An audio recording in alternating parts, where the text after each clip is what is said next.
ಇಂದೇ ಡೌನ್ಲೋಡ್ ಮಾಡಿ ಮತ್ತು ನಿಮ್ಮ ನೆಚ್ಚಿನ ಶೋಗಳನ್ನು ಆನಂದಿಸಿ.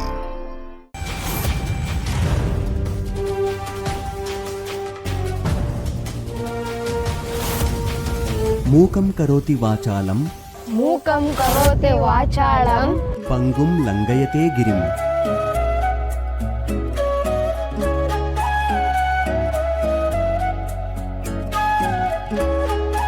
ಆಚಾರ್ಯರಿಗೆ ಪ್ರಣಾಮಗಳು. ಹೇಳ್ಕಳಿಸಿದ್ರಂತೆ.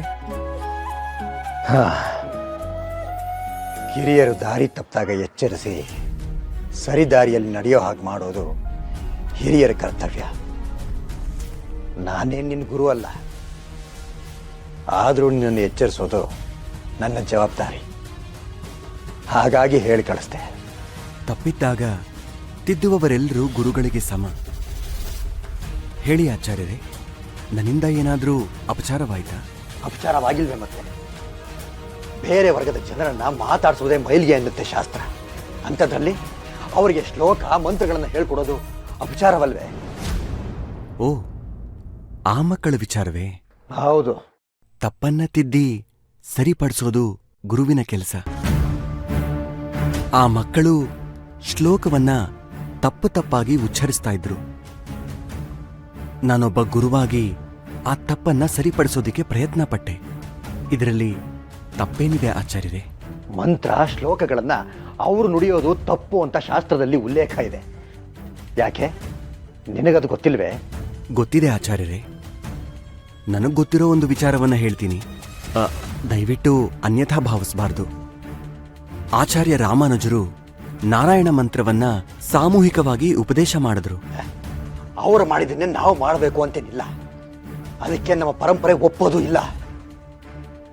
ಹಾಗಂತ ಯಾರು ಹೇಳಿದ್ರು ಆಚಾರ್ಯರೇ? ಗುರು ವ್ಯಾಸರಾಜರು ಅನ್ಯವರ್ಗದ ಕನಕರನ್ನು ತಮ್ಮ ಶಿಷ್ಯರಾಗಿ ಸ್ವೀಕರಿಸಲಿಲ್ವೇ? ತಮ್ಮೆಲ್ಲಾ ಶಿಷ್ಯರಿಗಿಂತ ಕನಕದಾಸರೇ ಶ್ರೇಷ್ಠರು ಅಂತ ಈ ಜಗತ್ತಿಗೆ ಸಾರಲಿಲ್ವೇ? ಕಾಲದ ಬದಲಾವಣೆ ಜೊತೆ ಪರಿಕ್ರಮಿಸೋದೆ ಪರಂಪರೆ. ಇಷ್ಟಕ್ಕೂ ವಿದ್ಯೆ ಕಲಿಸೋದು ಅಪಚಾರವಲ್ಲ, ಸದಾಚಾರ. ಲಕ್ಷ್ಮಿಗೆ ಹೇಗೆ ಜಾತಿ ಧರ್ಮ ಮೇಲು ಕೀಳು ಮಡಿ ಮೇಲ್ಗೆ ಇಲ್ವೋ ಹಾಗೆ ಸರಸ್ವತಿಗೂ ಇರಬಾರ್ದು ಅನ್ನೋದು ನನ್ನ ಅಭಿಪ್ರಾಯ. ಲಕ್ಷ್ಮಿ ಕಾಯಕಕ್ಕೆ ಒಲಿತಾಳೆ, ಸರಸ್ವತಿ ಶ್ರದ್ಧೆಗೆ ಒಲಿತಾಳೆ. ಆ ಮಕ್ಕಳಲ್ಲಿ ಕಲಿಯುವ ಶ್ರದ್ಧೆ ಇದೆ. ಹಾಗಾಗಿ ಅವ್ರಿಗೆ ಕಲಿಸಲು ಮುಂದಾದೆ. ಆಕಾಶ ನೋಡೋಕೆ ನೂಕು ನುಗ್ಗಲಿಲ್ಲ, ಹರಿಧ್ಯಾನ ಮಾಡೋಕೆ ಜಾತಿ ಧರ್ಮಗಳಿಲ್ಲ. ಶಾಸ್ತ್ರಗಳನ್ನ ಮೀರೋದು ಮಾತಾಡದಷ್ಟು ಸುಲಭ ಅಲ್ಲ. ಮಠದ ನಿಯಮಗಳನ್ನ ಪಾಲಿಸದೇ ಇದ್ರೆ ಮುಂದೆ ಬರೋ ಪ್ರಶ್ನೆಗಳಿಗೆ ನೀನೇ ಉತ್ತರಿಸಬೇಕಾಗತ್ತೆ. ಎಚ್ಚರಿಸೋದನ್ನ ಎಚ್ಚರಿಸ್ತಾ ಇದ್ದೀನಿ. ಇದರ ಮೇಲೆ ನಿನ್ನಿಷ್ಟ.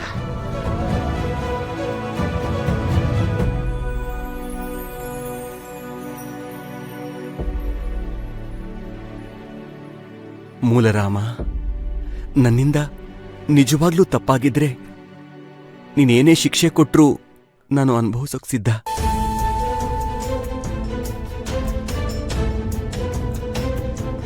ವೆಂಕಟನಾಥ, ನಿನ್ನ ಹುಟ್ಟಿನ ಕಾರಣವೇ ಸಕಲ ಜೀವಿಗಳಲ್ಲೂ ಭೇದವೆಣಿಸದೆ ಸೇವೆ ಮಾಡುವುದು, ಶಾಂತಿ ಸಮಾನತೆ ಸೌಹಾರ್ದತೆಯನ್ನ ಜಗತ್ತಿಗೆ ಸಾರುವುದು.